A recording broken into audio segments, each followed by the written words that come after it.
नमस्कार, मैं हूं सत्यपाल और आप देख रहे हैं CWB हिंदी न्यूज।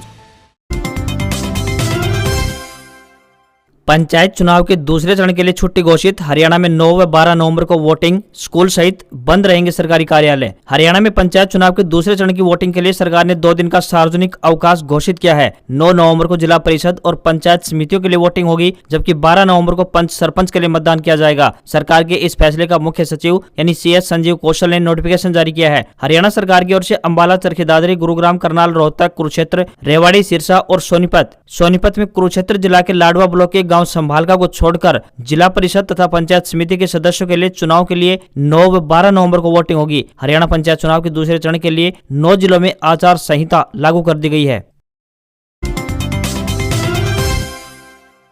हरियाणा में एक्टिव हुए सुरजेवाला रोहतक पहुंच MBBS स्टूडेंट से मिले। आदमपुर में कांग्रेस प्रत्याशी के प्रचार से रहे थे दूर। हरियाणा के आदमपुर उपचुनाव का परिणाम घोषित होने के बाद ही कांग्रेस राज्यसभा सांसद रणदीप सुरजेवाला एक्टिव हो गए हैं। MP सुरजेवाला पहले ही दिन रोहतक PGI में बॉन्ड पॉलिसी के विरोध में आंदोलनरत MBBS के स्टूडेंट से मिलने पहुंच गए, जबकि सुरजेवाला आदमपुर में प्रचार से दूर रहे। सुरजेवाला ने रोहतक PGI में धरना दे रहे छात्रों के पास पहुंचे और उन्हें हर संभव मदद का आश्वासन दिया। इस दौरान उन्होंने कहा कि बॉन्ड पॉलिसी पर खट्टर और दुष्यंत की सरकार तानाशाही वाला रवैया अपना रही है।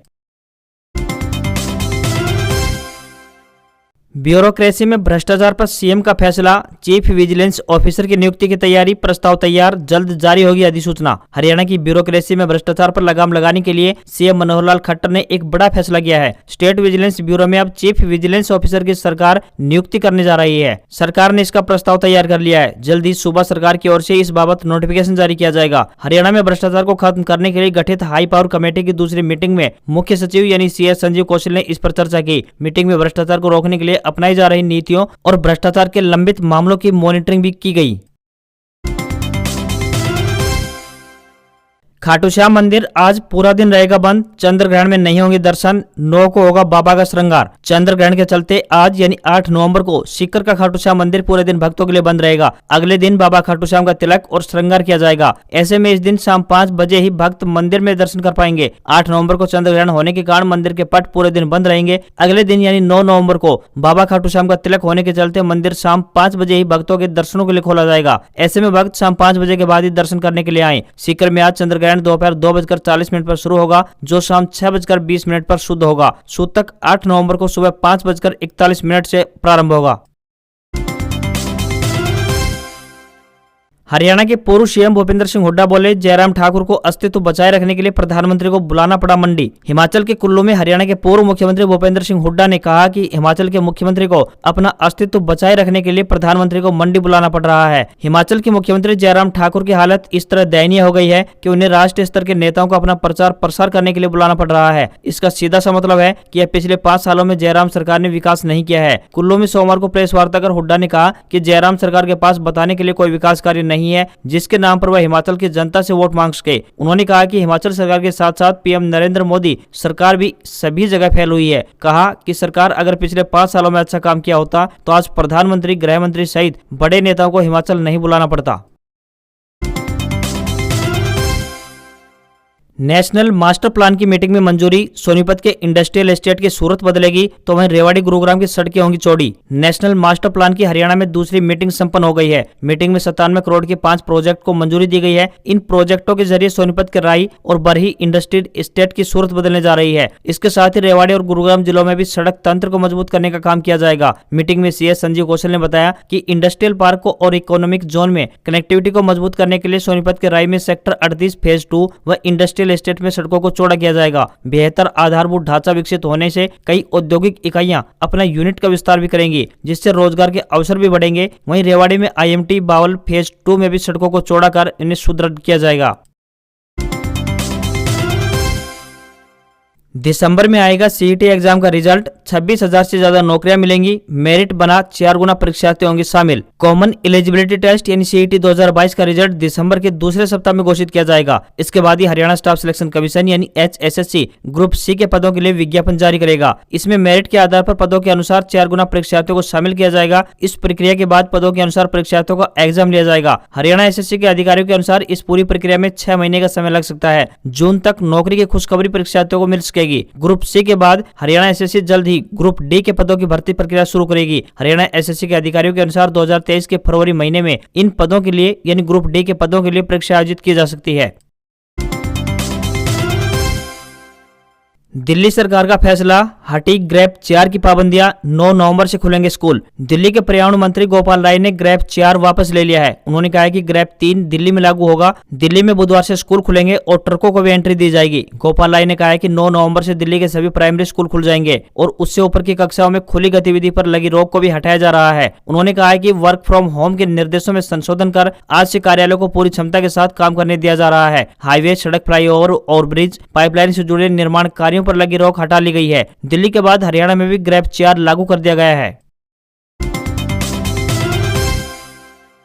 किसानों में खुशी, महेंद्रगढ़ जिले के अंतिम छोर पर पानी से लबालब अलीपुर माइनर। निरंतर गिर रहे भूमिगत जल स्तर में सुधार करने के लिए प्रदेश सरकार की ओर से जिले की सभी नहरों का नवीनीकरण कराया जा रहा है। इसी कड़ी में क्षेत्र के अंतिम छोर पर पड़ने वाली अलीपुर माइनर का भी नवीनीकरण करने का कार्य किया जा रहा है। वर्तमान में इस नहर का सीमेंट कंक्रीट से लाइनिंग करने का कार्य पूरा हो चुका है और पिछले 4 दिनों से उपरोक्त माइनर में पानी छोड़ा जा रहा है। क्षेत्र के अंतिम गाँव सैद अलीपुर में झोड़ भरने का कार्य चल रहा है। किसान सरकार के इस कार्य से काफी खुश नजर आ रहे हैं। किसानों ने बताया कि इस सूखाग्रस्त क्षेत्र में नहरी पानी पहुंचाने का श्रेय हल्का नांगल चौधरी के विधायक डॉक्टर अभय सिंह यादव को जाता है। विधायक ने इस सूखाग्रस्त क्षेत्र में नहरी पानी पहुंचाकर क्षेत्र के सभी जोड़ों को भरने का कार्य किया है, जिसके कारण भूमिगत जल स्तर में अभूतपूर्व फायदा हुआ है। इस नहरी पानी के कारण क्षेत्र की दशा और दिशा अवश्य बदलेगी। दिव्यांग 31 दिसंबर तक बनवा सकते हैं अपना नया प्रमाण पत्र व यूडीआईडी। हरियाणा सरकार ने यूनिक डिसेबिलिटी आईडी बनवाने की अंतिम तिथि 31 दिसंबर 2022 तय कर दी है। जिन दिव्यांगजनों का दिव्यांगता प्रमाण पत्र 3 साल पुराना है, उनके लिए नया प्रमाण पत्र बनवाना और यूनिक डिसेबिलिटी आईडी यानी यूडीआईडी कार्ड बनवाना अनिवार्य किया गया है। इस अंतिम तिथि के बाद जिस दिव्यांगजन के पास यूडीआईडी कार्ड नहीं होगा, उसे सरकारी योजना को लाभ नहीं दिया जाएगा। दिव्यांगता प्रमाण पत्र बनवाने के लिए किसी भी दिव्यांगजन को अब सीधे अस्पताल में जाने की भी आवश्यकता नहीं है। वे वेबसाइट स्वावलंबन.gov.in पर जाकर डिसेबिलिटी सर्टिफिकेट या यूडीआईडी बनवाने के लिए आवेदन कर सकता है। उसके बाद सिविल सर्जन कार्यालय से आवेदक को अपॉइंटमेंट दी जाएगी। इस व्यवस्था से दिव्यांगजन को बार बार अस्पताल के चक्कर लगाने से छुटकारा मिला है। AIIMS Delhi jobs update. Delhi में आई लैब टेक्नीशियन के पदों पर भर्ती, अंतिम तिथि से पहले भेजे आवेदन। All India institute of medical science Delhi द्वारा लैब टेक्नीशियन के पदों पर भर्ती के लिए आवेदन मांगे गए हैं। जो भी उम्मीदवार इन पदों पर इच्छुक हैं, वह अपने आवेदन भेज सकता है। आपको बता दें कि यह भर्तियां प्रोजेक्ट अवधि आधार पर की जाएंगी। जो भी उम्मीदवार इन पदों के लिए आवेदन भेजना चाहते हैं, वह ऑफलाइन माध्यम से अपना आवेदन भेज सकता है। आवेदन करने की अंतिम तिथि 20 नवंबर 2022 तय की गई है। इन पदों के लिए उम्मीदवार विज्ञान विषय में 60% अंकों सहित 12वीं पास अथवा बीएससी पास होना चाहिए। इन पदों के लिए किसी भी उम्मीदवार को कोई भी आवेदन शुल्क नहीं देना होगा। इन पदों के लिए आपको ऑफलाइन आवेदन भेजने होंगे।